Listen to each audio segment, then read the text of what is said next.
Good morning बच्चों। आओ एक कहानी पढ़ते हाँ। कहानी का नाम है मेम।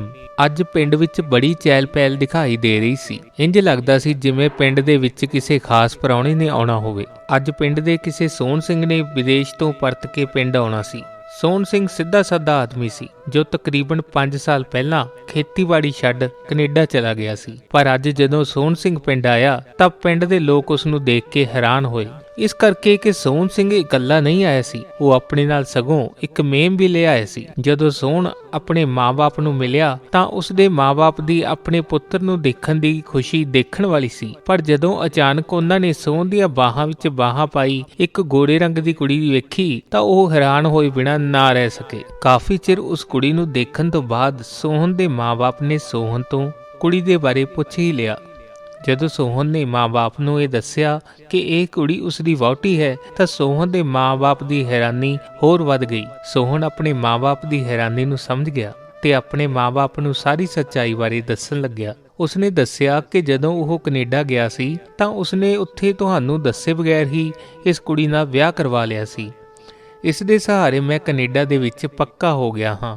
ਸੋਹਣ ਦੀ ਇਹ ਗੱਲ ਸੁਣ ਕੇ ਉਸਦੇ ਮਾਂ-ਬਾਪ ਦੀ ਸਾਰੀ ਖੁਸ਼ੀ ਉਦਾਸੀ ਦੇ ਵਿੱਚ ਬਦਲ ਗਈ। ਫਿਰ ਸੋਹਣ ਦੇ ਮਾਂ-ਬਾਪ ਸੋਹਣ ਨੂੰ ਕਹਿਣ ਲੱਗੇ, ਪੁੱਤ ਅਸੀਂ ਤੇਰਾ ਵਿਆਹ ਆਪਣੇ ਹੱਥੀਂ ਕਰਨਾ ਚਾਹੁੰਦੇ ਸੀ, ਪਰ ਤੂੰ ਤਾਂ ਸਾਨੂੰ ਪੁੱਛੇ ਬਗੈਰ ਹੀ ਬਾਹਰਲੀ ਮੇਮ ਨਾਲ ਵਿਆਹ ਕਰਵਾ ਲਿਆ। ਸਾਨੂੰ ਤੇਰੇ ਤੋਂ ਇਹ ਆਸ ਨਹੀਂ ਸੀ। ਤੂੰ ਸਾਡੇ ਮਨਾਂ ਤੇ ਬਹੁਤ ਠੇਸ ਪਹੁੰਚਾਈ ਹੈ। ਸੋਹਣ ਆਪਣੇ ਮਾਂ-ਬਾਪ ਨੂੰ ਸਮਝਾਉਂਦਿਆਂ ਹੋਇਆ ਕਹਿਣ ਲੱਗਿਆ ਕਿ ਬਾਹਰ ਰਹਿਣਾ ਕੋਈ ਸੌਖਾ ਕੰਮ ਨਹੀਂ। ਪੈਸੇ ਕਮਾਉਣ ਖਾਤਰ ਤੇ ਉੱਥੇ ਟਿਕੇ ਰਹਿਣ ਲਈ ਇਹ ਸਭ ਕੁਝ ਕਰਨਾ ਪੈਂਦਾ ਹੈ।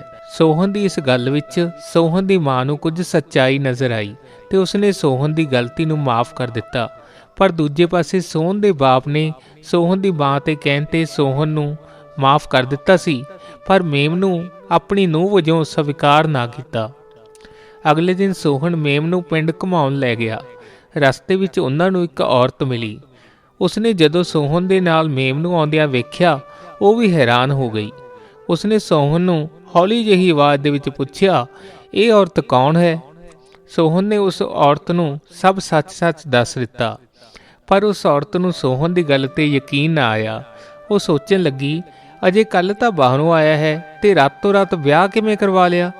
ਫਿਰ ਉਹ ਸੋਹਣ ਨੂੰ ਕਹਿਣ ਲੱਗੀ, ਤੂੰ ਤਾਂ ਮੈਨੂੰ ਆਪਣੇ ਵਿਆਹ ਤੇ ਸੱਦਿਆ ਹੀ ਨਹੀਂ, ਮੈਂ ਕਿਹੜਾ ਕੋਈ ਪਰਾਈ ਸੀ? ਸੋਹਣ ਨੇ ਉਸ ਔਰਤ ਨੂੰ ਸਮਝਾਇਆ, ਵਿਆਹ ਤਾਂ ਉਸਨੇ ਕੈਨੇਡਾ ਵਿੱਚ ਕਰਵਾਇਆ ਹੈ, ਉੱਥੇ ਤੁਹਾਨੂੰ ਭਲਾ ਕਿਵੇਂ ਸੱਦ ਸਕਦਾ ਸਾਂ?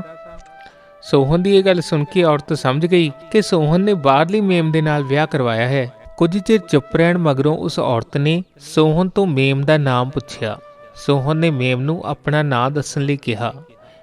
ਮੈਮ ਨੇ ਅੰਗਰੇਜ਼ੀ ਵਿੱਚ ਆਪਣਾ ਨਾਂ ਦੱਸਿਆ, ਮਾਈ ਨੇਮ ਇਜ਼ ਚੈਨੀ।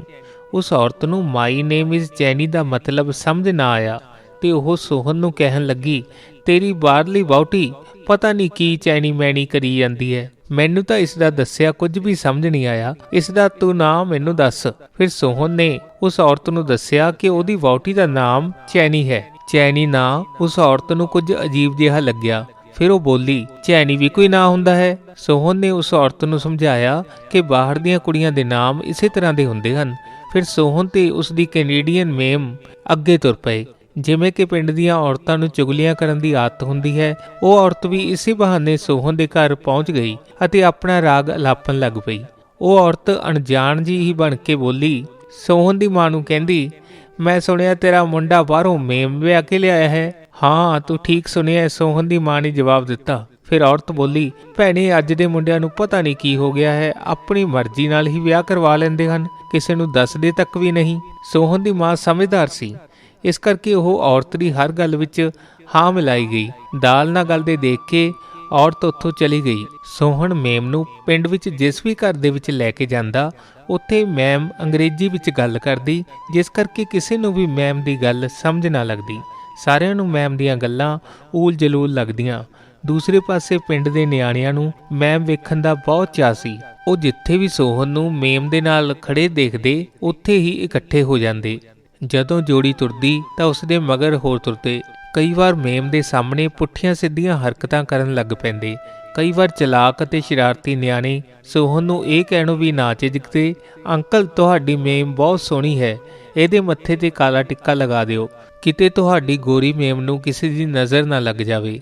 ਨਿਆਣਿਆਂ ਦੀ ਇਸ ਗੱਲ ਨੂੰ ਸੁਣ ਕੇ ਸੋਹਨ ਦਾ ਤਾਂ ਹਾਸਾ ਹੀ ਨਿਕਲ ਜਾਂਦਾ। ਹੁਣ ਤਾਂ ਪਿੰਡ ਵਿੱਚ ਜਿੱਥੇ ਵੇਖੋ ਬਸ ਮੇਮ ਦੇ ਹੀ ਚਰਚੇ ਸਨ। ਇੱਧਰ ਕੁਝ ਦਿਨ ਬਾਅਦ ਮੇਮ ਨੂੰ ਪਿੰਡ ਦਾ ਮਾਹੌਲ ਬੁਰਾ ਲੱਗਣ ਲੱਗ ਪਿਆ ਸੀ। ਉਸ ਨੂੰ ਪਿੰਡ ਵਿੱਚ ਆਪਣਾ ਦਮ ਘੁੱਟਦਾ ਮਹਿਸੂਸ ਹੋਣ ਲੱਗਿਆ। ਉਸਨੇ ਸੋਹਨ ਨੂੰ ਵਾਪਸ ਕੈਨੇਡਾ ਜਾਣ ਲਈ ਕਿਹਾ। ਪਹਿਲਾਂ ਤਾਂ ਸੋਹਨ ਨੇ ਕੁਝ ਦਿਨ ਪਿੰਡ ਵਿੱਚ ਹੋਰ ਰਹਿਣਾ ਚਾਹਿਆ, ਪਰ ਮੇਮ ਦੇ ਜ਼ਿਆਦਾ ਜ਼ੋਰ ਦੇਣ ਤੇ ਉਹ ਕੈਨੇਡਾ ਜਾਣ ਨੂੰ ਮੰਨ ਗਿਆ। ਅਖੀਰ ਇੱਕ ਦਿਨ ਸੋਹਨ ਆਪਣੇ ਮਾਂ-ਬਾਪ ਤੋਂ ਆਗਿਆ ਲੈ ਕੇ ਆਪਣੀ ਮੇਮ ਦੇ ਨਾਲ ਵਾਪਸ ਜਹਾਜ਼ ਚੜ੍ਹ ਗਿਆ। ਜੇ ਤੁਹਾਨੂੰ ਇਹ ਕਹਾਣੀ ਪਸੰਦ ਆਈ ਤਾਂ ਇਸ ਚੈਨਲ ਨੂੰ ਲਾਈਕ, ਸ਼ੇਅਰ ਅਤੇ ਸਬਸਕ੍ਰਾਈਬ ਜ਼ਰੂਰ ਕਰੋ ਜੀ। ਚੈਨਲ ਨੂੰ ਸਬਸਕ੍ਰਾਈਬ ਕਰਕੇ ਸਾਡੀ ਹੌਸਲਾ ਅਫਜ਼ਾਈ ਜ਼ਰੂਰ ਕਰੋ। ਬਹੁਤ ਬਹੁਤ ਧੰਨਵਾਦ।